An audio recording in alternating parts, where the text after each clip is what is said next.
All right, let's get you up to speed with the latest in the Israel-Hamas war. U.S. Defense Secretary Lloyd Austin met with Israeli Prime Minister Benjamin Netanyahu and other senior government leaders on Friday to reaffirm America's support. He's in Israel to show solidarity and pledge ironclad support, and again compared Hamas to the terrorist organization ISIS.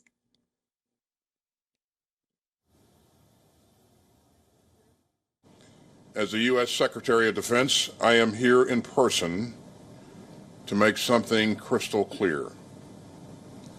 America's support for Israel is ironclad, and I extend my deepest condolences to the Israeli people for those killed or wounded in this terrible slaughter by Hamas. Austin, who was sharing the stage with Israel Defense Minister Yoav Gallant, said that the U.S., quote, will make sure Israel will have what it needs to defend itself. He also stressed that this is no time for neutrality, and America was behind its ally Israel in its war on terror. There is never any justification for terrorism, and that's especially true after this rampage by Hamas. And anyone who wants lasting peace and security for this region must condemn and isolate Hamas. Hamas does not speak for the Palestinian people or their legitimate hopes for dignity, security, and statehood and peace alongside Israel. Meanwhile, on the battlefield, the Netanyahu government has asked 1.1 million Palestinians to evacuate northern Gaza in the next 24 hours, even as casualties on both sides have crossed the 2,800 mark. Palestinians fear it could be a precursor to a planned Israeli ground offensive. Hamas, however, has called on people in Gaza to stay home and ignore Israeli evacuation orders. Following the orders, the UN said the mass relocation of the entire population in northern Gaza to the south of the enclave was quote-unquote impossible, as the information came shortly before midnight and urgently appealed for the order to be rescinded.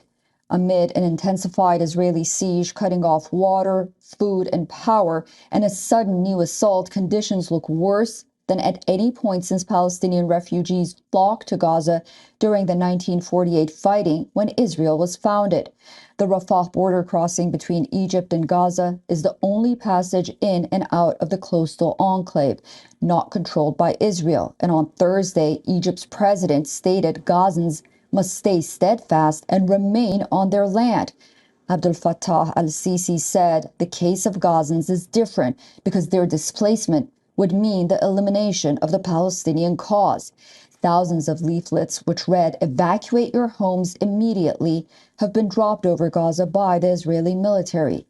Against the backdrop of this warning, Hamas has urged residents to not leave their homes, but some residents have started fleeing to the south. Israeli army says Hamas militants are hiding in tunnels located beneath the buildings populated by civilians. Tensions are flaring up in Israel's north flank area as well, where Lebanon's Iran-backed Hezbollah has launched attacks on Israel, which in turn has received retaliatory strikes from Israel as well. Iran's foreign ministry reportedly met the foreign minister of the country reportedly met the head of Hezbollah. Iran says Israel's action in the Gaza Strip could receive a response from Iran's allies, while Hezbollah says that it's fully prepared to join Hamas when the time is right. Iran further says the United States must rein in Israel to avoid a regional spillover of the war.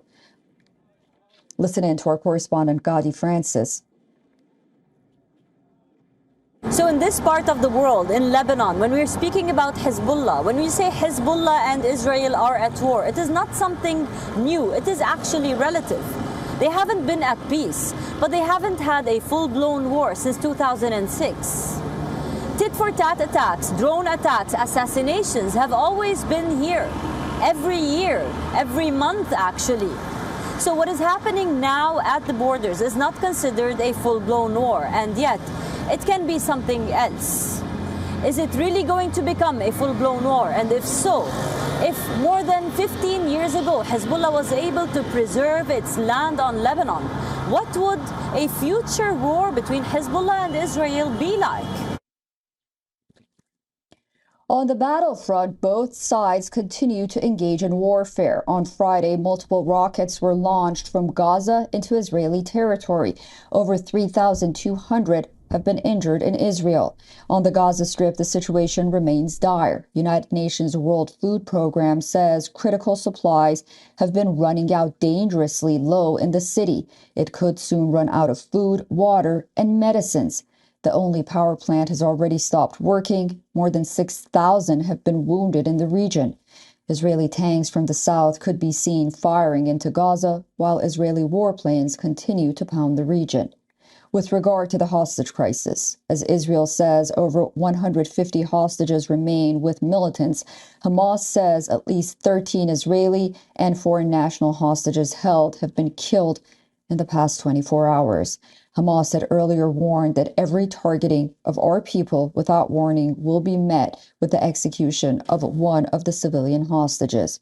As the war escalates, Israeli Prime Minister Benjamin Netanyahu is facing heat in the domestic sphere. Recent poll shows Israelis blame Prime Minister Netanyahu for the Hamas incursion into Israeli territory and brutal attacks. Our correspondent Jody Cohen has sent us a report on what's happening in Gaza with regard to Israel's order to evacuate the northern part. Take a listen. In terms of what to expect going forwards, I think the warning was given by Israel to the Gazan civilians to move to safer ground just before midnight last night.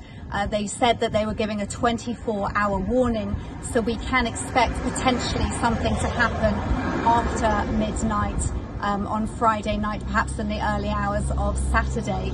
Now, we also know that Israel has got its defense forces on the border with Gaza in the south, and also in response to those rockets on the border with southern Lebanon because of the fire that's coming from Hezbollah there too. And we know that there are countries around the world who are trying to put pressure on Hezbollah not to join in the fighting as well. So Hamas has called Friday a day of rage and called on its followers to fight Israeli security in Jerusalem. In China, an Israeli diplomat in Beijing has been stabbed, and they're looking into whether or not that was a terror attack. And meanwhile, have advised the Chabad house, which is a Jewish house in Beijing, to close.